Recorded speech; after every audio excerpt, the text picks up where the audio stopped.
You know what? I just realized why people can't find jobs. And I am Gen X. I'm not a boomer. I'm not going to tell you to go take your resume into these companies. Not going to do that.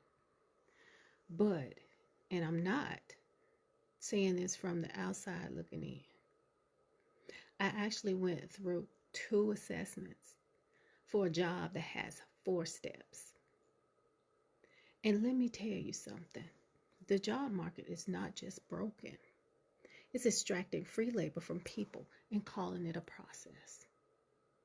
Because what they ask you to do now, apply, upload the resume, rewrite what's already on the resume, take a personality test, take a skills test, do the assessment, build a deck, analyze a client profile, create the strategy, write the response, show your judgment, prove your taste, prove your communication style, prove your ability to think on your feet. And by the time you're done, you've already done the actual work for free. And then they have the nerve to say, don't use AI. But the whole process is being filtered by automation. So let me get this straight. The companies can use its systems, filters, platforms, assessments, automation to screen people, but the applicant is supposed to sit there and manually produce unpaid strategy work like it's 1988? No, that is not a hiring process. That is extraction with a job title attached to it. And this is why I'm no longer looking at people sideways when they say they can't find work.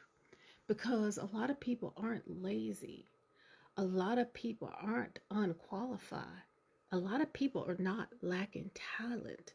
They're fucking tired. They're burned out, being asked to perform a job before they even offer the job. They're doing unpaid consulting because that's what I just did on the second assessment. Unpaid writing, unpaid research, unpaid strategy, unpaid emotional labor, and then don't get selected and they're supposed to just move on and do it again for the next company. At some point, we have to call it what it is. The labor market has become an audition economy, and regular people have been asking to prove their worth over and over again while rent, food, insurance, and basic survival costs keep going up. That is not normal. That is not sustainable, and it's definitely not a reflection of your value. Because after what I just went through, I get it. I get it. Some of these companies are not just hiring, they're shopping for free ideas. And you know what? That is the signal. Tools in the bio.